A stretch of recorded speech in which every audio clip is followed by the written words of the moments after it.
सम्राट coaching classes में आपका हार्दिक स्वागत है। आज हम कक्षा 10 का चैप्टर नंबर 4 द्विघात का समीकरण पढ़ेंगे। सर्वप्रथम द्विघात समीकरण में कुछ निम्न प्रकार के सवाल होते हैं, जिसमें सबसे पहले आपसे सवाल में पूछा जाता है कि आपको एक इक्वेशन दे दी जाएगी और पूछा जाएगा कि ये इक्वेशन द्विघात समीकरण है या नहीं है। या कुछ क्वेश्चन इस टाइप के होंगे कि आपसे उन समीकरणों के जो द्विघात समीकरण होंगे उसमें x के मान जो है आपसे फाइंड आउट कराए जाएंगे, जिन्हें हम मूल या रूट कहते हैं। कुछ सवाल इस प्रकार के भी होंगे कि उनके गुणांकों में जो संबंध होता है उसकी जांच कराई जाएगी। तो सर्वप्रथम स्टार्ट करते हैं हम द्विघात समीकरण के एक व्यापक समीकरण से। तो द्विघात समीकरण का व्यापक समीकरण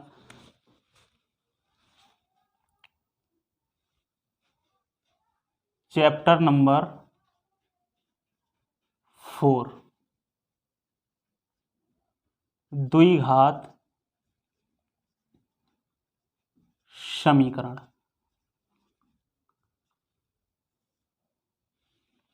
इसमें सर्वप्रथम सबसे पहले क्या करेंगे कि द्विघात समीकरण का व्यापक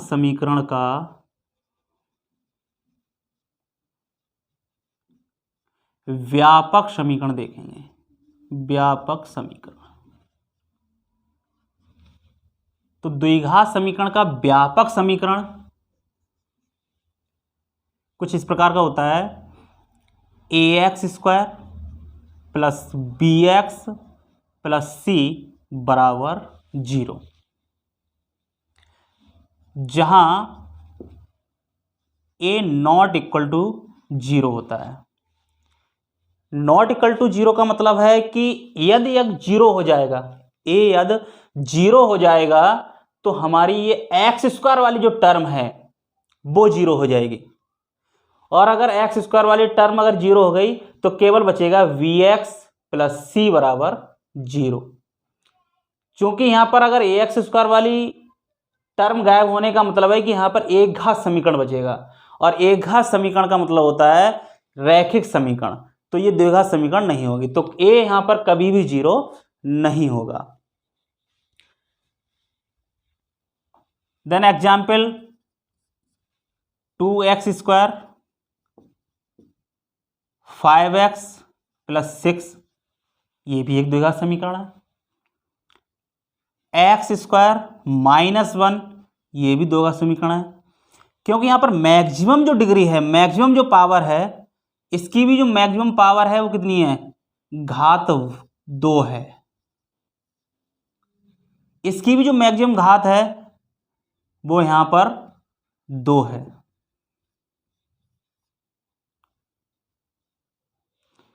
तो दोनों ही समीकरणों में क्या है? मैक्सिमम घात जो है 2 हैं, इसलिए इन्हें क्या बोलेंगे? द्विघात समीकरण। तो ये जो व्यापक समीकरण है, इस रूप की जितनी भी इक्वेशन होंगी वो सारी इक्वेशन द्विघात समीकरण कहलाती हैं। तो द्विघात समीकरण में प्रश्नावली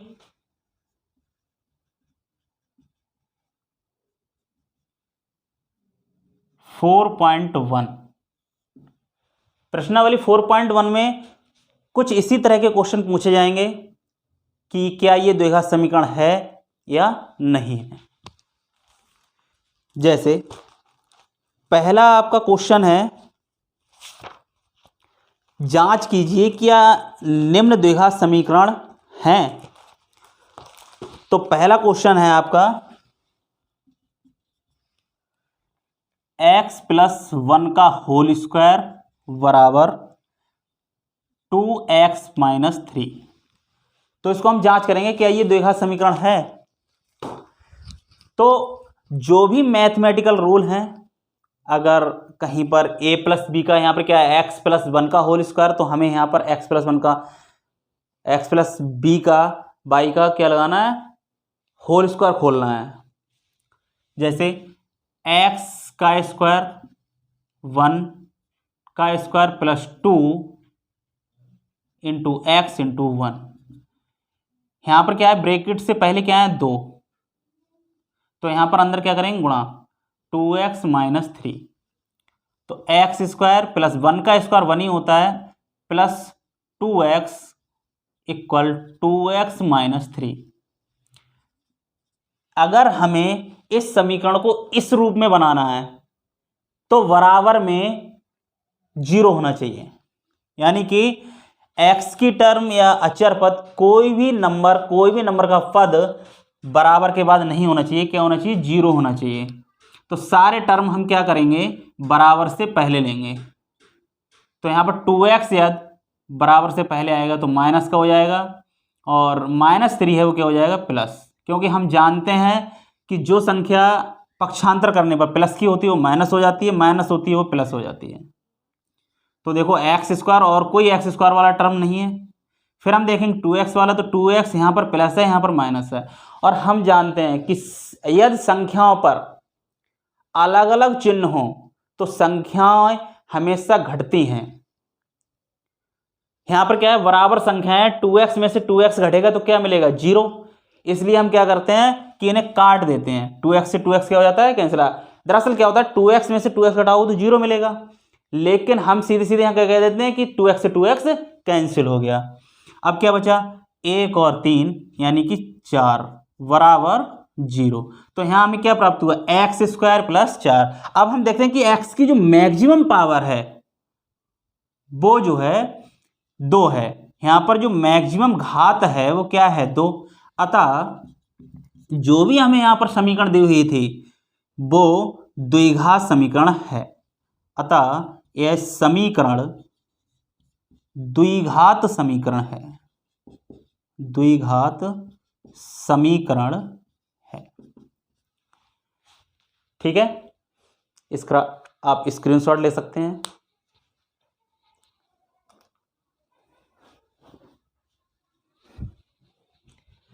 अब हम क्या करेंगे, इसका नेक्स्ट क्वेश्चन करेंगे।